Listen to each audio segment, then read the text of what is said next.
Et pour justement parler de ce fameux match Maroc-Cameroun, notre journaliste Anas Bokhar est avec nous en plateau. Nos Lions de l'Atlas se sont qualifiés pour les demi-finales. Toutes nos félicitations à eux. C'était un match difficile et compliqué, n'est-ce pas Anas? Enfin, Hichem. On l'attendait. Enfin, le Maroc se qualifie pour une demi-finale. Ça fait 20 ans, vous imaginez, 20 ans qu'un pays comme le Maroc ne s'est pas qualifié pour une demi-finale de Coupe d'Afrique des Nations. Pour la dernière fois, je ne sais pas si vous vous en rappelez, c'était en 2004, après une victoire face à l'Algérie en prolongation. Derrière, on bat le Mali 4-0, mais on tombe face aux Pays-Hôtes, la Tunisie, en finale de cette édition. En tout cas, c'est une victoire méritée pour les Lions de l'Atlas. Franchement, rien à dire face à des Lions indomptables qui paraissaient en dessous de ce qu'ils avaient proposé. Pourtant, dans des matchs intéressants, que ce soit face au Gabon, que ce soit face à la Côte d'Ivoire, tenant du titre, ou même en huitième de finale face à l'Afrique du Sud, qui était sûrement l'un des matchs les plus disputés en huitième de finale. Mais aujourd'hui, le Maroc a enfin montré une prestation de grande envergure face à une équipe du Cameroun qu'on attendait. C'était peut-être le deuxième vrai test, ou si ce n'est le premier vrai test des Lions de l'Atlas dans cette Coupe d'Afrique des Nations. Et aujourd'hui, ils ont montré que face à des adversaires qui pouvaient élever le niveau, eh bien le Maroc, lui aussi, pouvait élever ou même dépasser le niveau de son adversaire. Et c'est ça qui importe de ce genre de compétition, montrer qu'on est capable de dépasser son adversaire, peu importe la situation, peu importe aussi les critiques qui tournent autour de Walid Regragui, parce qu'il y a eu beaucoup de parlotte, beaucoup de discussions autour de Walid Regragui. Est-ce qu'il est l'homme de la situation? Est-ce qu'il n'est pas aujourd'hui? Il le montre qu'avec ses choix qui ont été payants, de prouver aujourd'hui que le Maroc peut aller chercher une Coupe d'Afrique à la maison. Tout à fait Anas. Et qu'en est-il pour la suite? La suite, eh bien, il faudra attendre déjà le quart de finale qui se jouera demain à 17h. Ce sera entre l'Algérie et le Nigeria. Là aussi, peu importe de toute façon l'adversaire, ça sera un match compliqué. D'un côté, l'Algérie, ça sera un véritable derby. Donc forcément même un côté émotionnel qui ressortira beaucoup plus que si on affronte les Super Eagles. Mais de l'autre côté, les Super Eagles ont un arsenal offensif qui est, pas dire démesuré, mais en tout cas qui a montré qu'il était très très bon dans cette Coupe d'Afrique des Nations. C'est déjà la meilleure attaque de cette CAN, et dans tous les cas il faudra, comme le dit tout le monde, de toute façon pour gagner une Coupe d'Afrique des Nations il faut battre tout le monde, donc l'Ijet, bismillah, on va attendre l'adversaire. Ce sera demain à 17h pour le match entre l'Algérie et le Nigeria. Qui vivra verra, comme on dit. Qui vivra verra, absolument. Quels sont vos pronostics Anas, si je peux me permettre? Pronostic, alors, on se projette sur les quarts de finale. Ça dépend. C'est ce que je veux. Moi, je veux bien un Maroc-Algérie. Moi, je veux bien, justement. C'est pour ça qu'on aime le football. Moi, je suis de même avec vous. Ouais, c'est pour ça qu'on regarde des matchs de football. C'est pour avoir ce genre de rivalité-là. Donc, je dirais l'Algérie. Mais si on parle du terrain, je pense que Algérie-Nigeria, ça sera quand même un match ouvert. Parce que le Nigeria, ok, il a un arsenal offensif, mais défensivement, ça reste un peu plus compliqué. Et de l'autre côté, l'Algérie, je pense qu'il peut vraiment se montrer dangereuse dans la défense du Nigeria. Donc je vois bien une bonne défaite, une bonne victoire des Algériens, je dirais 2-1. Pourquoi pas aller, même 3-2 si on veut des buts. Et il y a l'autre match aussi qu'on attend, c'est Égypte-Côte d'Ivoire. L'Égypte, l'équipe la plus titrée de l'histoire de cette compétition, 7 sacres à son total. Et de l'autre côté, la Côte d'Ivoire, tenante du titre, qui pour l'instant en a 3 après son sacre il y a 2 ans à domicile. C'était en 2023, peut-être entre l'Égypte et la Côte d'Ivoire. Voilà, j'aurais bien une victoire de la Côte d'Ivoire. Me paraît peut-être un peu plus rassurante que l'Égypte, et je dirais aussi 2-1. Écoutez, merci beaucoup pour ces pronostics, Anas. On va continuer cette analyse avec, bien entendu, avec notre invité de cette édition spéciale, c'est Abdelrahim Taleb qui nous rejoint en direct depuis Kigali. Bonsoir Abdelrahim, d'abord Mbrok Alina, si je peux me permettre, et merci de nous rejoindre sur Média TV. Bonsoir, merci pour l'invitation. On est très heureux, très acharnés par la prestation de l'équipe nationale dans ce grand match contre le Cameroun. Donc, Regragui avait raison de jouer à sa manière avec son système de 4-1-4-1. Sur le plan défensif, il a 4-3-3 qui se transforme en animation offensive en 4-3-3. C'était un match très difficile contre une équipe aguerrie, une équipe très forte. Bien sûr, en premier temps, on leur a imposé notre rythme. On les a poussés à ne pas jouer, à ne pas employer le milieu de terrain dont ils sont forts. Donc, il y avait un pressing sur le porteur du ballon, un contre-pressing, on perd du ballon. On a réduit les espaces au milieu de terrain, on a fermé le couloir, on les a poussés à balancer vers l'avant. Heureusement, Massina et la Canada étaient au top niveau. physique et technique. Donc, en premier temps, lorsqu'on a marqué un but, j'étais sûr qu'on allait gagner. J'étais sûr, parce que Regragui, mon collègue, on a étudié ensemble, je connaissais son anticipation lors des matchs, je connaissais comment il jouait. Donc, dès qu'il a entamé le deuxième mi-temps, je savais qu'il allait changer son système en 4-1-1 offensif en bloc bas et attendre les contres. Donc, ça a très bien marché. L'équipe camerounaise a trouvé beaucoup de difficultés pour arriver dans nos 16 mètres à 50 avec un grand axial. Dont on a tous douté au départ, mais aujourd'hui, ils ont montré que à travers les matchs, ils ont eu plus de connexion, plus de complicité, plus de métier. Ça a très bien marché, mais je crois que la révélation de ce soir, c'était Ainaoui. Ainaoui, il a tout fait, il a tout ravagé, il a été le seigneurial du milieu de terrain tout seul, hein, avec un Khanous, avec un Sibari. Mais vraiment, vraiment, on est très, très, très heureux avec ce résultat qui nous propulse vers les demi-finales. Donc, on s'en fout de quelle équipe qui va se qualifier, mais Absolument. aujourd'hui, on a montré une grande identité, une grande équipe, et grâce à Dieu, on est en demi-finale. Abdelrahim, de toute façon, on va reprendre ce match-là et le revoir en long et en large. Il y a tellement de choses à dire sur cette rencontre. Et vous avez commencé par la première personne que je voulais évoquer dans cet entretien, c'est Naïl El Ainaoui, le milieu de terrain de l'AS Rome, qui en quelques mois seulement est devenu un élément indispensable de cette sélection. Il en est déjà 11 sélections, 11 fois titulaire, et à chaque fois qu'il a été titulaire avec les Lions de l'Atlas, eh bien, il a montré un visage impeccable au milieu de terrain.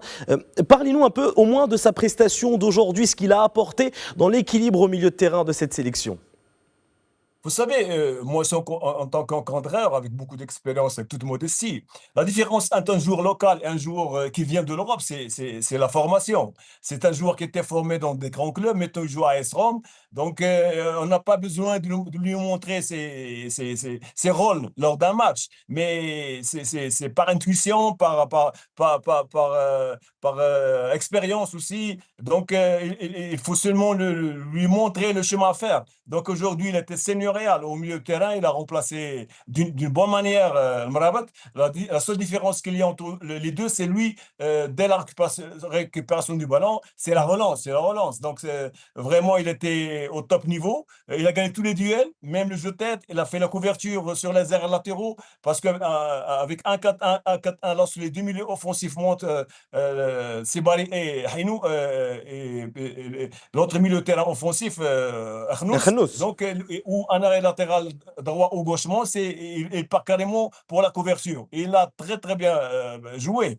Aussi, je dois féliciter notre Hajj. Il a muselé son Nussaïr vis-à-vis. Mazraoui, bien sûr. C'est un joueur qui joue avec lui en Manchester United. Il l'a complètement mis dans la poche. Mais vraiment, il y a Zouzouli aussi qui le couvrait. Donc, c'est une équipe homogène, une équipe qui se complétait.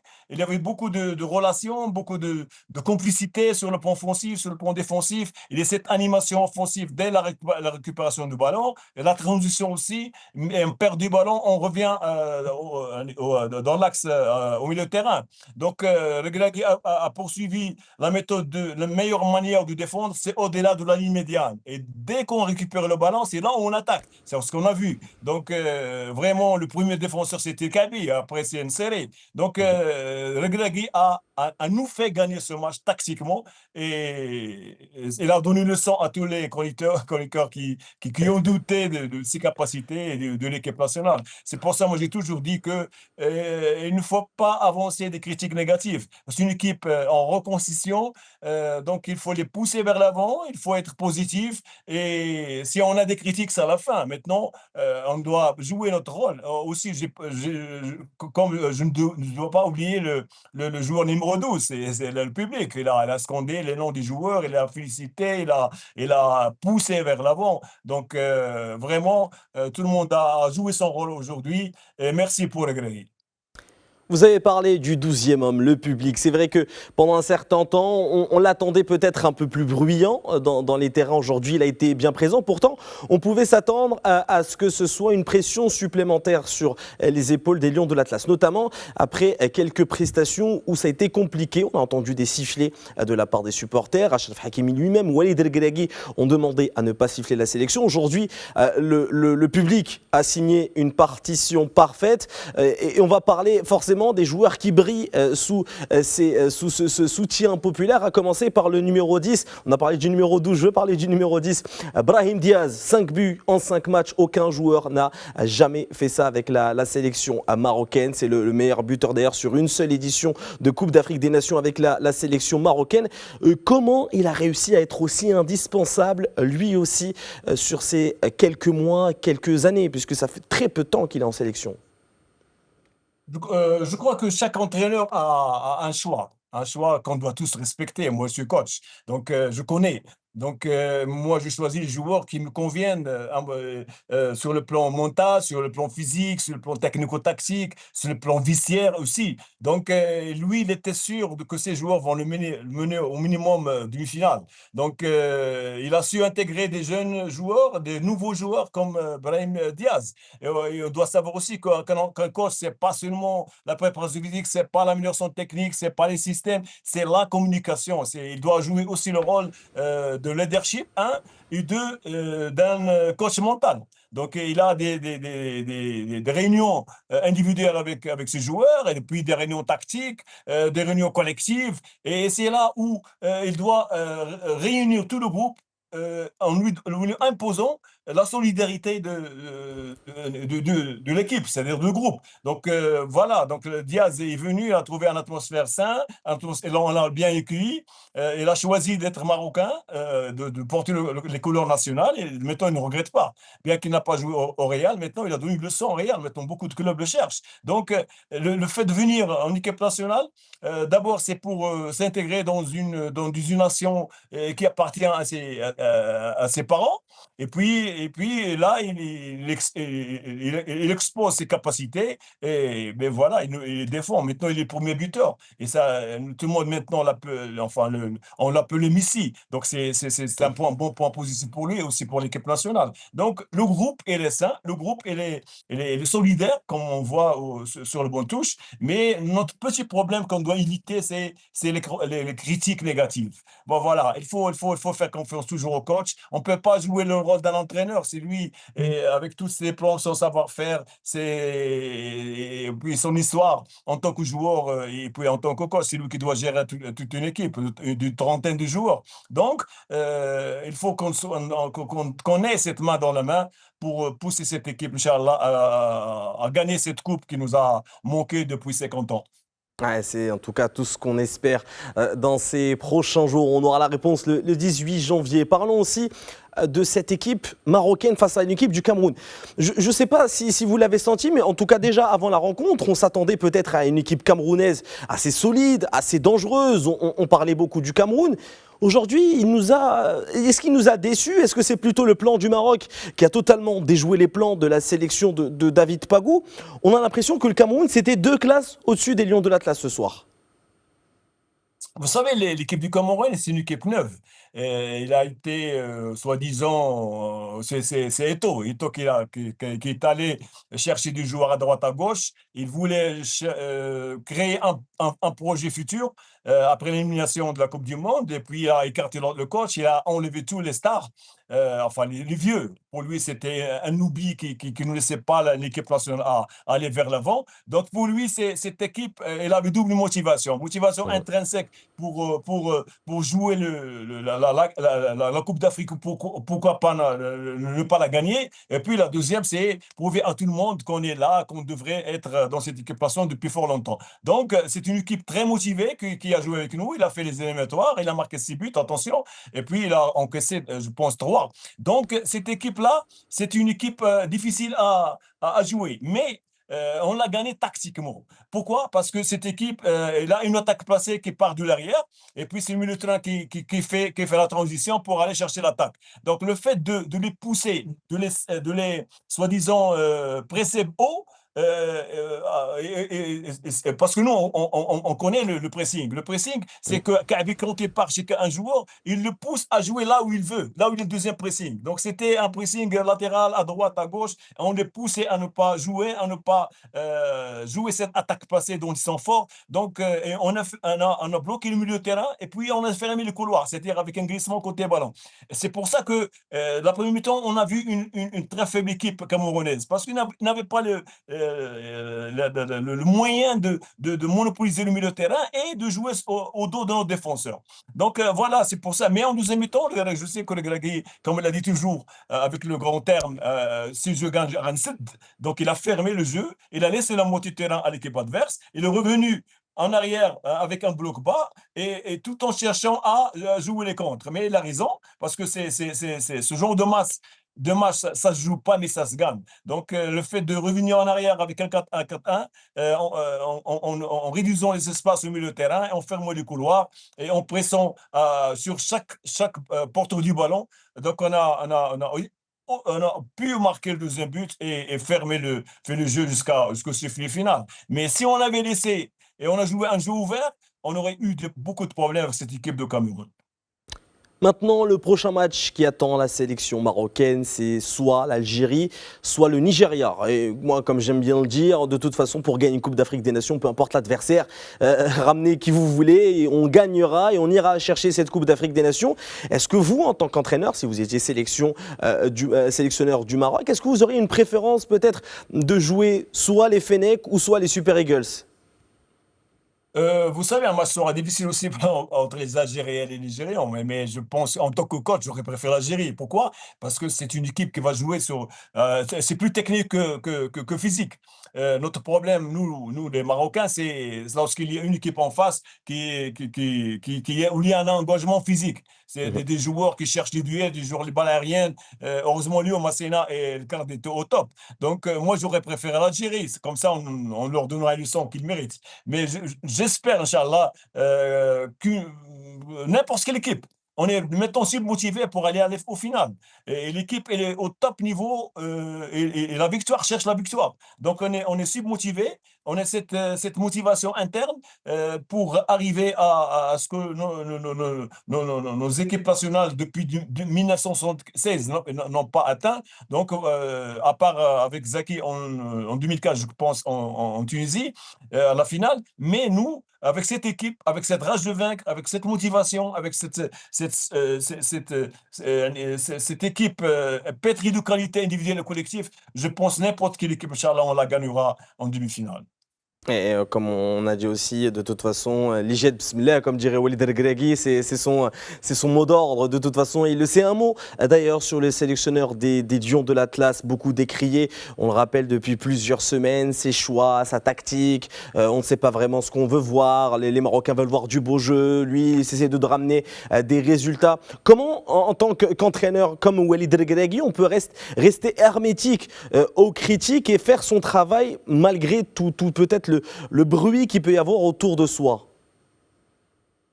Vous savez, moi, Greg, c'est mon ami. On a étudié en scène en CAFRO. On a étudié ensemble pendant 4 années. Je connais son caractère. Et nous aussi, on a fait cette formation au départ avec Morlan, 2 ans à l'école française. Après, on a fait 2 ans à l'école anglaise avec Auchan. Durant les 4 années, on a surtout eu cette formation de la communication.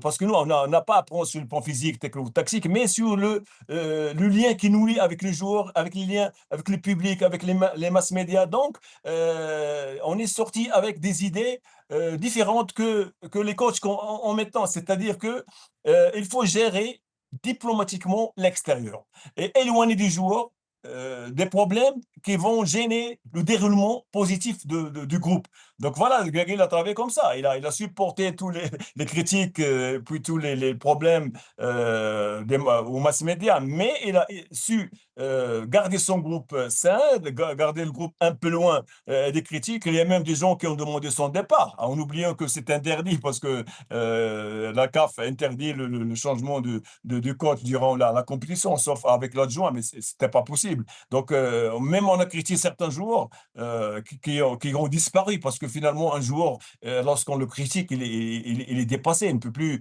reprendre le jeu, vu que mentalement, il n'est plus prêt. Finalement, un joueur, c'est le physique technique-tactique, mais aussi c'est le mental. Donc, il a su gérer diplomatiquement son groupe. Et après, son problème, c'est peut-être, comme il est francophone, il ne s'emploie pas en arabe, mais on doit le laisser travailler. Moi, je ne le défends pas, c'est ces résultats qu'il le défend. C'est quelqu'un qui nous amène en demi-finale, c'est quelqu'un qui a gagné 16 matchs, 16 matchs et un match nul, et nous a classé 10e.